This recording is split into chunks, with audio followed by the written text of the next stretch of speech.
আৰু সন্মুখত ভয়ংকৰ বিপদ হৈছে আমাৰ কাৰণে হিমন্ত বিশ্ব শৰ্মা নিজে এখন অসমৰ কাৰণে এটা বিপদ।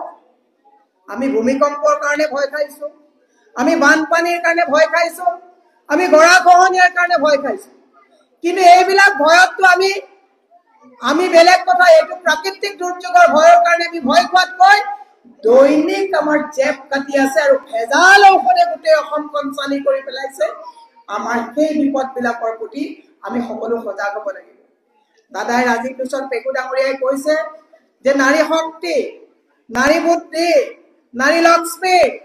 হিমন্ত বিশ্ব শৰ্মাই কিন্তু বহু দেখিছে, ফান দেখা নাই। মই হিমন্ত বিশ্ব শৰ্মাক কৈছো, অসমৰ এই 1200 টকা অৰুণোদয় দিয়া মহিলাই তোমাৰ প্ৰত্যেকবিলাক স্বৰূপ চিনিছে আৰু ফান পাতি থৈছে চাবিচলৈ। তোমাক উখাৰি যদি নেপেলাই, আমি তোমাক কৈছো তোমাক উখাৰি পেলাই। মহিলাৰ তুমি শক্তি তুমি দেখা নাই, মহিলাৰ যিটো কালী ৰুদ্ৰ ৰূপ তুমি দেখা নাই। 1200 টকা মহিলাই যেতিয়া কালীৰ ৰূপ ধৰিব, ভেজাল ঔষধে যেতিয়া তেওঁৰ স্বামীক অকাল মৃত্যু মাতি আনিব, ল'ৰা ছোৱালীৰ যেতিয়া ঠিক সংস্থাপন নথকা দেখিব, ল'ৰা ছোৱালীৰ ভোক লাগিলে যেতিয়া মাতৃয়ে মেগী পেকেট এটা খুৱাবলৈ পইচা আৰু নাথাকিব, ধাৰত যেতিয়া কম পকাই থাকিব, এই শক্তি নাৰীয়ে তোমাক কালীৰ ৰুদ্ৰ ৰূপ ধৰি চাবিচত তোমাক নিৰ্বাচনত উৎখাত কৰিব। মই আজি মাজুলীৰ পৰা পুনৰ আকৌ মই এটা কথা আপোনাক কৈছো যে আজি আমি সংকল্প লওঁ আহক যে অসমৰ বৃহত্তৰ স্বাৰ্থৰ খাতিৰত, মহিলাৰ সুৰক্ষাৰ খাতিৰত, আপোনাৰ যুৱকসকলৰ যুৱতীসকলৰ সংস্থাপনৰ খাতিৰত আমি সংকল্প লওঁ আহক যে তৰুণ গগৈ ডাঙৰীয়াই যিটো ভাঙি যোৱা অৰ্থনৈতিক তেওঁ এটা পৰিকাঠামো দি পেলাই উজ্বলাই উঠিছিলে, আজি আমি কংগ্ৰেছৰ হাতত বাগজৰি দি আমি পুনৰ অসমখন উদ্ধাৰ কৰিব লাগিব। হিমন্ত বিশ্ব শৰ্মাই যি কৰিছে কেৱল পত্নীৰ কাৰণে কৰিছে। আপোনাক মোক 1200 টকাৰ কাৰণে দৌৰাইছে। ৰিণিকী ভূঞাই কিন্তু ভূমি নীতি উলংঘিত কৰি মাজুলীত তেওঁৰ নামত মাটি কিনিছে। দুৰ্ভাগ্যজনক কথা। আৰু মই আজি এই সত্ৰ নগৰীৰ পৰা 4 সত্ৰৰ প্ৰধান 4 সত্ৰৰ সত্ৰাধিকাৰ প্ৰভুসকলক মই আহ্বান জনাইছো। মই আজি যিখন সত্ৰত গৈছো, আমাৰ প্ৰভু সত্ৰাধিকাৰসকলে গুৰুজনাৰ শ্ৰীচৰণত তেওঁলোকে প্ৰণিপাত জনায়, গুৰুজনাৰ কলা সংস্কৃতিৰ প্ৰতি তেওঁলোকে প্ৰাৰ্থনা গায় সদায়। কিন্তু সেই গুৰুজনাক যেতিয়া অশোক সিংহলৰ নিচিনা মানুহে শ্ৰদ্ধা কৰে, মই প্ৰভুসকলক আজি মাজুলীৰ পৰা আহ্বান জনাইছো যে জাগক, গুৰুজনাই কিন্তু স্বৰ্গৰ পৰা, গুৰুজনাই কিন্তু আত্মাৰ পৰা, গুৰু আসনৰ সন্মুখত বহি অহিত চিন্তা কৰা যদি চৰকাৰৰ প্ৰতি গুৰুৰ যদি সেই প্ৰভুসকলে মাত নিদিয়ে, গুৰুজনাই কিন্তু আমাক কৰবাত নহয় কৰবাত কিন্তু আঘাত কৰে। সেইকাৰণে মই কৈছো, কেৱল মাত্ৰ দিল্লীলৈ নি মেলা পাতি বিশ্ব দৰবাৰ বুলি কৈ পেলাই আমাৰ ধাৰৰ পইচা খৰচ কৰি গুৰুজনাক দিল্লীলৈ লৈ গ'লে নহব। গুৰুজনাৰ সংস্কৃতিক যোনে হৃদয়ংগম কৰিব নোৱাৰে, সেইসকলৰ প্ৰতি কিন্তু আমি দৃষ্টিও ৰাখিব লাগিব। সেইকাৰণে মই সত্ৰাধিকাৰ প্ৰভুসকলক আজি হাতযোৰ কৰি অনুৰোধ জনাইছো যে প্ৰভুজনাৰ প্ৰতি, গুৰুজনাৰ প্ৰতি অন্যায় কৰা হৈছে, গুৰুজনাৰ যিটো বিচাৰধাৰাক আজি উলংঘিত কৰা হৈছে, গতিকে আপোনালোকে মাত দিয়ক। আমি মাত দিলে মানুহে কয় এনেকে ৰাজনীতিৰ কাৰণে মাত দিয়ে, কিন্তু আপোনালোকে দৈনন্দিন 24 ঘণ্টাই গুৰুজনাৰ যেতিয়া কলা সংস্কৃতি আদৰ্শক আপোনালোকে সন্মুখত ৰাখি আমাক আশীৰ্বাদ কৰে। আজি মই মাজুলীৰ পৰা আহ্বান জনাইছো যে প্ৰত্যেকজন এই আমাৰ সত্ৰৰ সত্ৰাধিকাৰ প্ৰভুৱে যাতে এই কথাটোত যাতে মাত মাতিব, তাৰ কাৰণে মই আজি মাজুলীৰ পৰা সকলোকে আহ্বান জনাইছো। শেষত মই দীঘলীয়া নকৰি, দীঘলীয়া হৈছে তথাপিও মই আপোনালোকক দুটামান কথা ইয়াৰ পৰাই কৈ যাব লাগিব। যিহেতুকে মই মহিলা কংগ্ৰেছৰ অসমৰ সভানেত্ৰী, মই কেৱল মাজুলী কেন্দ্ৰিক কথা ক'লেও নহ'ব। আজি ইয়াত যদিও মিটিং কৰি আছো, স্বচ্ছলত কিন্তু প্ৰাপ্য আদায়ৰ বাবে তেওঁলোকে নাপায়, যিসকল আমাৰ চৰকাৰী চাকৰিয়াল নিয়মীয়া নোহোৱাকৈ কাম কৰি আছে, অনিয়মীয়া শিক্ষকসকলে প্ৰতিবাদ চলাইছে, NRHMৰ যিসকল কৰ্মচাৰী আছে তেওঁলোকে প্ৰতিবাদ চলাই আছে, দিব্যাংগসকলে প্ৰতিবাদ চলাই আছে, আজি পলিটেকনিকৰ যিসকল টেকনিচিয়ান তেওঁলোকে আজি প্ৰতিবাদ কৰিবলগীয়া অৱস্থা হৈছে, আজি ভূমি পট্টাৰ কাৰণে আজি তেওঁলোকে প্ৰতিবাদ কৰিবলগীয়া হৈছে। গুৱাহাটীত 85,000 মানুহে পাহাৰত ভূমি পট্টাৰ আজি প্ৰতিবাদ কৰিবলগীয়া হৈছে, বিশুদ্ধ খোৱা পানীৰ কাৰণে প্ৰতিবাদ কৰিবলগীয়া হৈছে, ৰাস্তা ঘাটৰ কাৰণে প্ৰতিবাদ কৰিবলগীয়া হৈছে, স্মাৰ্ট মিটাৰৰ কাৰণে প্ৰতিবাদ কৰিবলগীয়া হৈছে।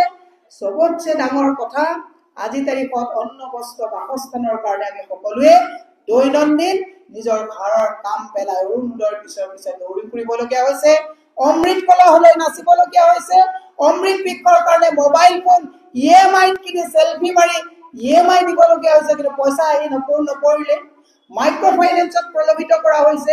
সেইকাৰণে মই আজি ইয়াৰ পৰাই কৈছো যে জাগক সকলোৱে, আমি ঐক্যবদ্ধ হৈ 2024ৰ কাৰণে আমি টঙালি বান্ধিব লাগিব। আৰু পঞ্চায়ত নিৰ্বাচনত মই মাননীয় সভাপতি মহোদয়ক আজি অনুৰোধ জনাই যাম, মহিলা যিসকলে টিকেট বিচাৰিছে আপোনালোকে টিকেট দিব, আৰু মহিলা কংগ্ৰেছৰ দায়িত্বত থকা সকলৰ পৰাও যদি কোনোবাই হয় কমলা কম কোনোবাই যদি আগ্ৰহ প্ৰকাশ কৰে, তেওঁলোককো আপোনালোকে পঞ্চায়ত নিৰ্বাচন খেলাৰ সুবিধা কৰি দিব লাগিব। কাৰণ এটা কথা আমি চাব লাগিব, আজিৰ তাৰিখত ইমান প্ৰত্যাহ্বান, সন্মুখত ইমান প্ৰত্যাহ্বান থকাৰ পাছতো এইসকল সফল যুৱতী, আমাৰ যিসকল, আজি মই সকলোৱে হিমন্ত বিশ্ব শৰ্মাই কয় যে কংগ্ৰেছে য'ত যায় মুছলমানৰ লগত মিটিং কৰে, মই কেমেৰাত দেখাই দিব বিচাৰিছো, কেৱল মাজুলী বুলি নহয়, আমি গোটেই অসমত য'ত যাওঁ আমাৰ লগত সেকুলাৰ পাৰ্টি সকলোবিলাক আমাৰ লগত আহে। এইবিলাকে কোনো প্ৰলোভিত নোহোৱাকৈ এতিয়াও কংগ্ৰেছ দল আদৰ্শ আৰু বিচাৰধাৰাৰ লগত জড়িত হৈ আছে। কিন্তু তেওঁলোকক আপোনালোকে নিজৰ ভগ্নী হিচাপে, নিজৰ পৰিয়ালৰ সদস্য হিচাপে আপোনালোকে আগবঢ়াই নিব লাগিব। ৰাজীৱ লোচন পেগু ডাঙৰীয়া ৰাজনৈতিকভাৱে বহুত অভিজ্ঞ ব্যক্তি, মই তেওঁকো আজি অনুৰোধ জনাইছো যে আমাৰ মহিলাসকলে কি বিচাৰে, যে নেতৃত্বই শিকাই বুজাই লৈ কাম কৰোৱাত তেওঁলোকক মানে আত্মনিয়োগ কৰাৰ কাৰণে আপোনালোকৰ পৰা কেৱল মাত্ৰ আপোনালোকৰ পৰা দুআষাৰ তেওঁলোকে সহযোগিতা আগবঢ়ায়।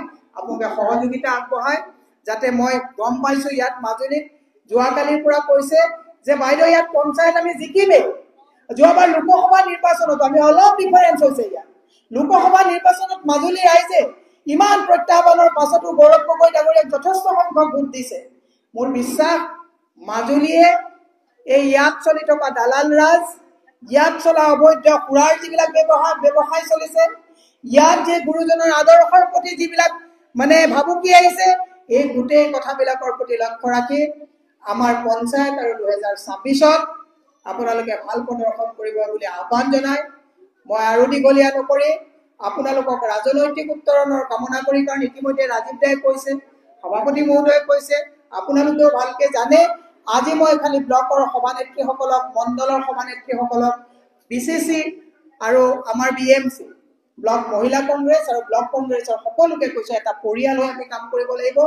আৰু আজিৰ পৰা প্ৰত্যেকগৰাকী মহিলা নেত্ৰী আজিৰ পৰা সংকল্প লওক যে বিৰতিবিহীনভাৱে পঞ্চায়ত নিৰ্বাচন আৰু 2024ৰ নিৰ্বাচনত নিজকে আত্মনিয়োগ কৰি এই যিটো দানৱৰূপী ৰাক্ষসৰূপী যিটো আমাৰ দিছপুৰৰ চৰকাৰ আছে, সেইখন এটা কথা ক'ব লাগিব, পটককে মই পাহৰি গৈছিলো।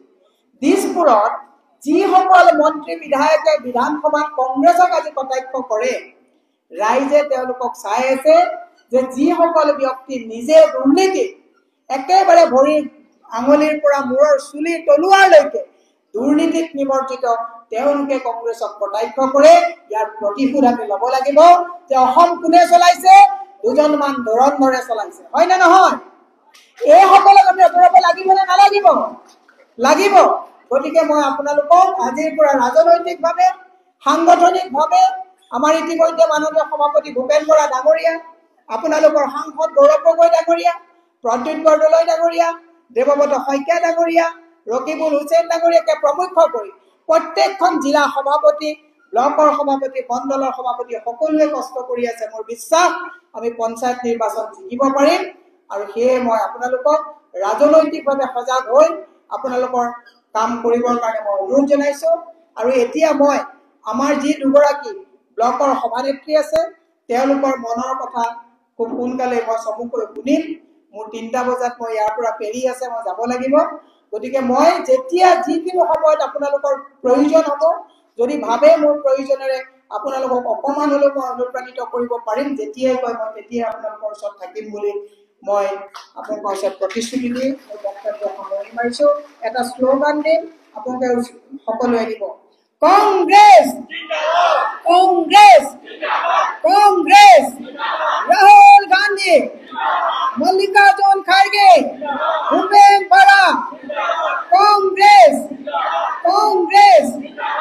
জয় হিন্দ, জয়